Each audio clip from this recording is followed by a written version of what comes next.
James Carter had built his life around responsibility. As a single father living in Dallas, Texas, he knew that every paycheck mattered. His 12-year-old daughter, Lily, depended on him, and James had promised himself that she would never have to worry about whether the rent would be paid or whether there would be food on the table. He worked at a major logistics company where long hours were considered normal. James rarely complained. He arrived early, stayed late, and was often the person managers called when something went wrong. That Tuesday was especially stressful. The company was preparing a massive shipment involving several warehouses across Texas. James worked continuously for hours checking shipment records, scanning orders, and coordinating with drivers. Around noon, he noticed something strange in the computer system. Several shipping codes appeared duplicated, but before he could investigate, his supervisor called him to another department. James made a mental note to check the issue later. Then his phone vibrated. It was Lily's school. James immediately answered. "Mr. Carter, Lily's feeling sick. We need to know if you can come get her." James glanced at the clock. He knew leaving work could create problems, but his daughter came first. "I'll call you back in a few minutes," he said. He stepped outside to make the call. James had been sitting for barely 10 minutes when CEO Victoria Hayes walked through the building entrance. She noticed him immediately. "You, James?" "Stood." "Yes, Miss Hayes." "Why are you sitting here? I'm handling a family situation." Victoria looked at her watch. "You're supposed to be working." "I've been working all morning." "I just needed 10 minutes to make an important call." Victoria's expression hardened. "We don't pay employees to take unauthorized breaks." James tried to explain. "My daughter is sick. Her school called." Victoria interrupted. "Everyone has personal problems." James was stunned. "I understand. But pack your things." He stared at her. "Excuse me, you're fired." Several nearby employees turned toward them. James remained calm, although his stomach tightened after 6 years. Victoria nodded. "You should have thought about that before leaving your station." James looked at the building behind her. He had given that company years of his life. He had worked weekends. He had covered shifts. He had helped solve emergencies nobody else wanted to handle. But he didn't argue. He simply nodded, understood. James returned to his desk, packed his belongings, and prepared to leave. Before walking out, he glanced at his computer. The duplicated shipping codes were still there. Something was seriously wrong. James immediately reported the problem to the operations department. "Check the Dallas shipment database," he warned. "There may be a synchronization error." Nobody understood the urgency.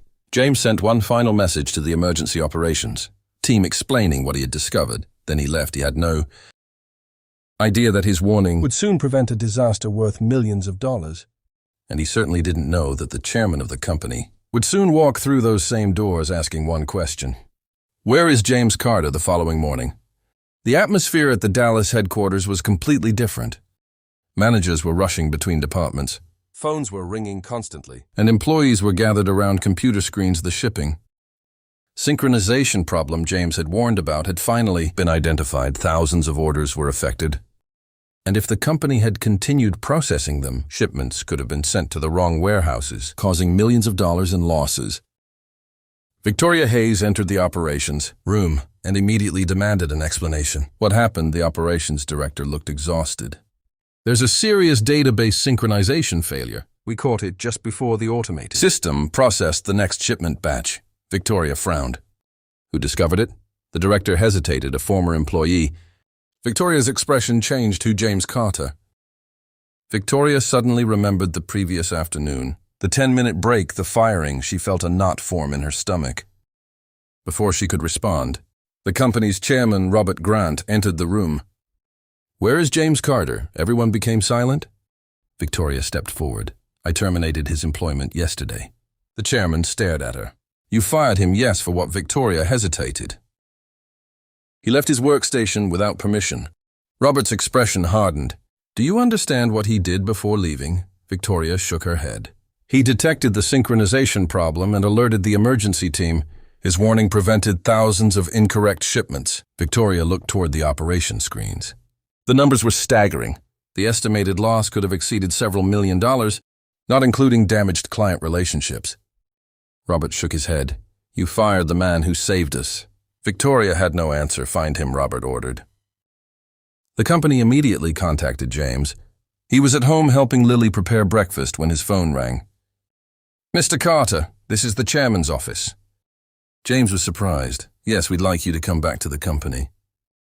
James remained silent. I was fired yesterday. We know what changed. The chairman himself came on the line, Mr. Carter. You identified a critical failure that could have cost this company millions. I would like to apologize personally. James looked at Lily. She was eating cereal at the kitchen table. What exactly are you offering? Robert explained that James would receive his job back, a significant promotion, and authority to report operational problems directly to senior management. James considered it. I don't want special treatment. You're not receiving special treatment, Robert replied. You're receiving the recognition you earned. James eventually returned to the headquarters. Victoria met him near the entrance. I owe you an apology, she said. James nodded. You do.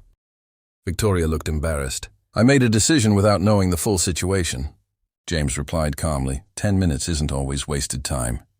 Victoria nodded. I understand that now. The chairman later announced a new employee policy, allowing reasonable emergency breaks and creating a direct reporting system for critical operational issues.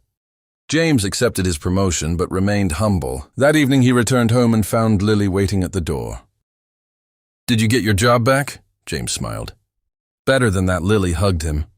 James realized something important. He had never needed to prove his value by shouting or demanding revenge. His work had already spoken for him, and the 10-minute break that cost him his job for one day had ultimately shown the entire company the value of trusting good people